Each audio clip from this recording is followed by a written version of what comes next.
자, 매주 금요일입니다. 금요일에는 저희 세금과 관련된 여러 가지 이슈도 한번 짚어보고요.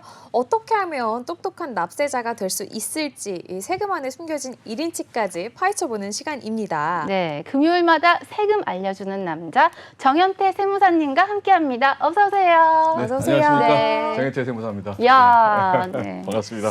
네, 네. 지난주에 이어서 이번 주에도 굉장히 반갑습니다. 네. 참 기다렸습니다, 저는. 정말요? 네, 왜냐면 저는 세금을 많이 내고 싶은 세금 꿈나무거든요. 세금을 그러시구나. 많이 내고 싶은 게 세금 꿈나무예요? 덜 네. 내고 싶어요, 꿈나무? 아니요, 저는 많이 벌어서 세금 많이 내고 싶습니다.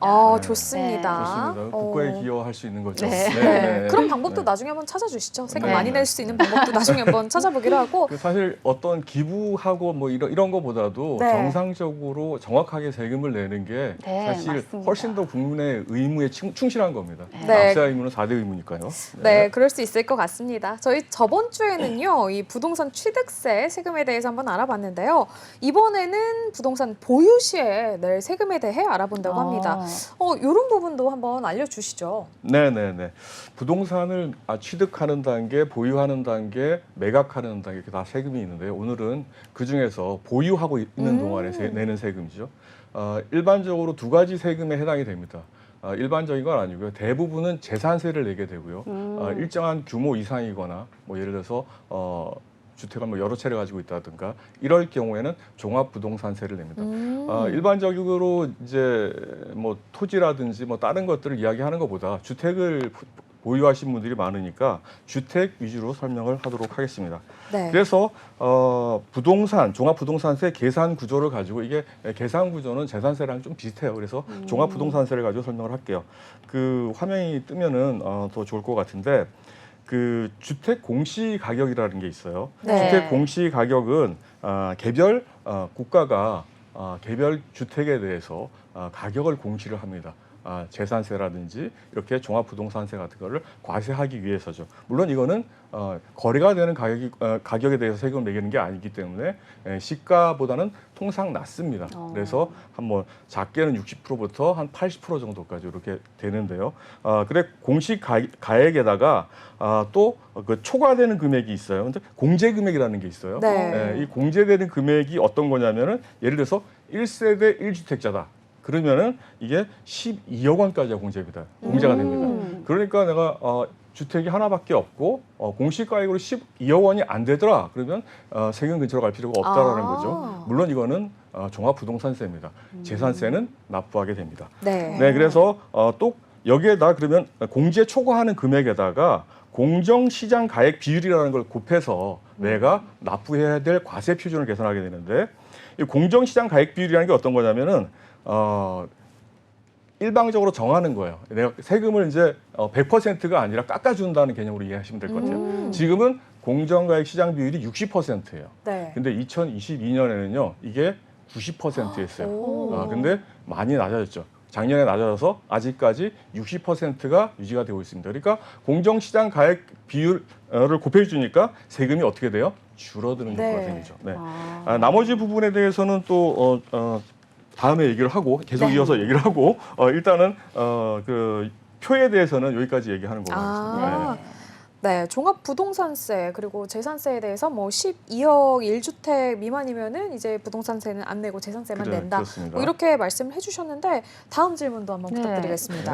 아까 들어보니까 네. 종합부동산세는 내는데 뭐 재산세는 안 낸다 이렇게 이야기하신 것 같은데 네, 그럼 이 재산세 세율과 종합부동산세 세율은 다른 건가요? 다릅니다. 저 세율표를 보면은 또 이렇게 설명이 되는데 재산세 세율이 극단적으로 낮아요. 부동산 종합부동산 세율보다. 그리고 아까 말씀을 좀 잘못 전달하셨는데 재산세는 대부분 내죠. 그런데 종합부동산세는 특별한 경우에만 내는 거예요. 그리고 재산세는요 지방세예요. 그리고 종합부동산세는 국세입니다. 그래서 좀 세금 방식이 좀 틀리다. 그래서 재산세 세율표를 보면요, 일반 세율이라는 게 있는데 뭐 이제 6천만 원부터 3억까지 돼 있고 0.1%에서요, 그죠?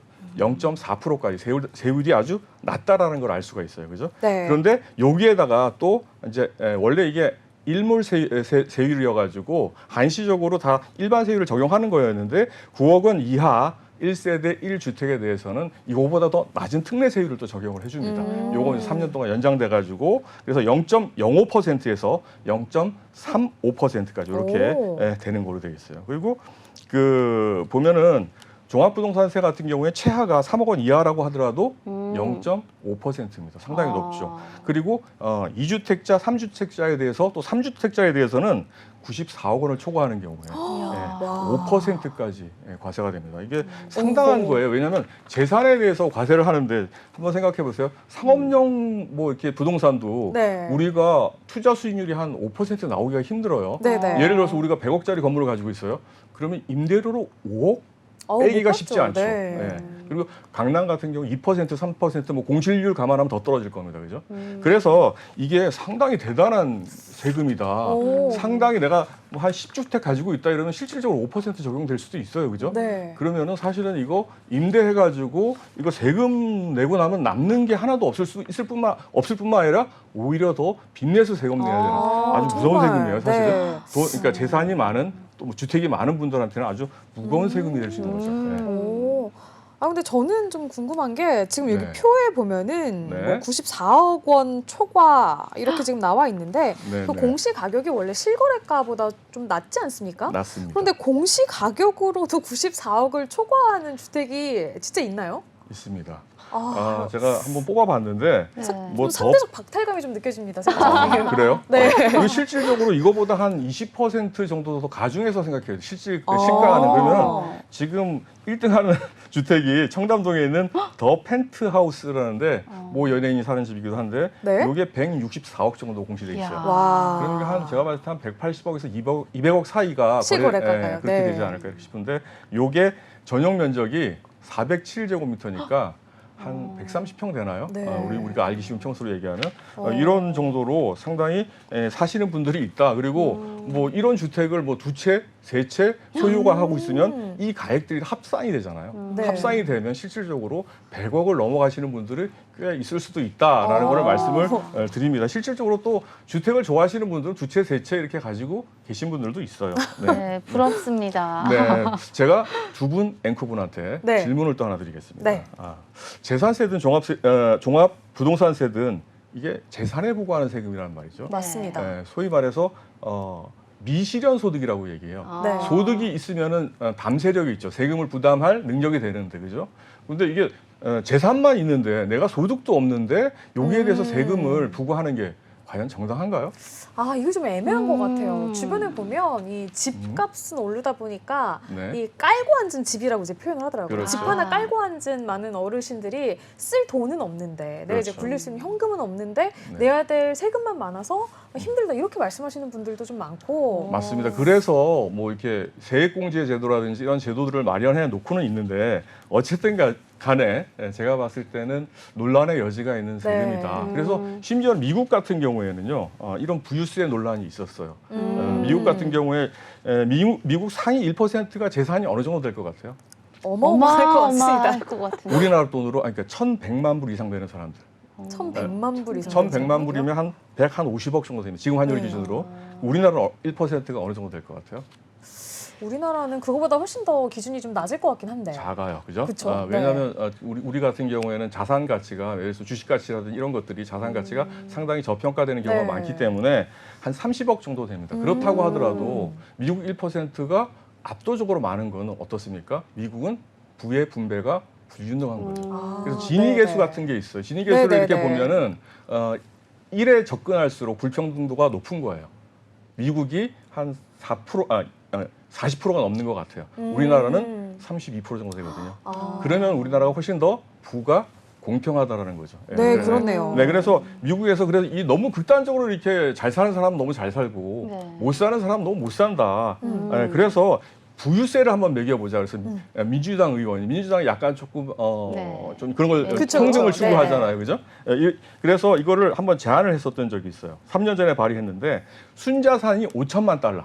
5천만 달러면 한 660억 되나요? 이야. 네. 요 정도 되는 분들은 세금 2% 때리겠다. 와. 그리고 10억 달러. 네. 1조 한 3천억, 그쵸? 그 정도 되나요? 1조 3,500억 되겠네요. 지금 환율로 보면. 이런 분들한테는 3% 때리겠다는 얘기거든요. 와. 근데 이게 결국은 어떻게 됐을까요? 잘 되지 않았어요. 아. 근데 우리나라 저이 종합 부동산세 한번 보세요. 음. 5%까지 때려요. 안 될 것 같은데. 그죠? 네. 상당히 무거운 세금이에요. 사실은. 맞습니다. 네. 그래서 주택을 여러 채 보유하거나 이러지 말라 이런 의도인 것 같습니다. 네. 의도는 알겠지만 네, 실현하기 네. 쉽지 않은 그런 제도다 이렇게 좀 생각을 해봐야 될 것 같은데 네. 네, 이처럼 논란이 많은 세금이라면 그러면 네. 아까 말씀하셨듯이 1주택자인데 고령자다. 네. 앞으로 내가 재산 소득을 뭔가 이게 더 창출할 수 없다. 그렇죠, 이런 그렇죠. 경우에 대한 또 뭐 세금 공제나 뭐 혜택적인 그런 배려는 없을까요? 있습니다. 그런 분들을 위해서 두 가지를 해줍니다. 이게 세액공제 형태를 해주는데요. 고령자 세액공제라는 게 있고요. 장기 보유자, 그러니까 아. 내 이 주택을 좀 오랫동안 보유를 했다면 이 부분에 대해서 또 공제를 해줍니다. 그래서 오. 60세에서 65세까지라면 공제율이 20%, 오. 그다음에 65세에서 70세까지라면 30%, 70세 이상이라면 한 40% 공제해주겠다. 그리고 장기 보유자도 5년에서 10년 정도 보유했다면 20%, 10년에서 15년은 40%, 15년 이상이라면 50% 됩니다. 근데 70세 이상이고 15년 이상이면 90%죠. 네. 근데 공제 한도라는 걸 둬요.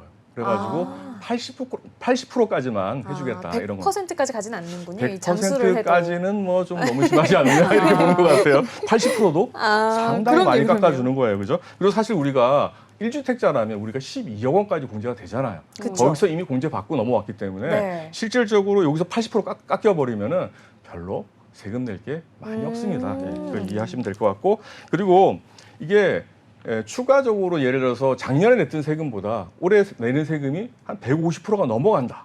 이러면은 그게 뭐 주택 가치가 갑자기 상승했다든지 이런 상황이 되는 거잖아요. 네. 요 부분에 대해서는 150%까지만 과세를 해주겠다. 요것도 상한제를 둬가지고 납세자한테 혜택을 준 그런 제도들이 다 마련돼 있습니다. 그런 부분은 또 좀 합리적인 것 같습니다. 네. 그러면 오늘의 마지막 질문입니다. 최근 들어서는 이 주택 같은 경우에는 신혼부부들도 보면 이 부부 공동명의로 소유하는 경우가 굉장히 많더라고요. 네, 맞습니다. 그럼 공동명의면은 뭐 어떻게 세금도 좀 각자 납부를 해야 되는 건가요? 네, 네.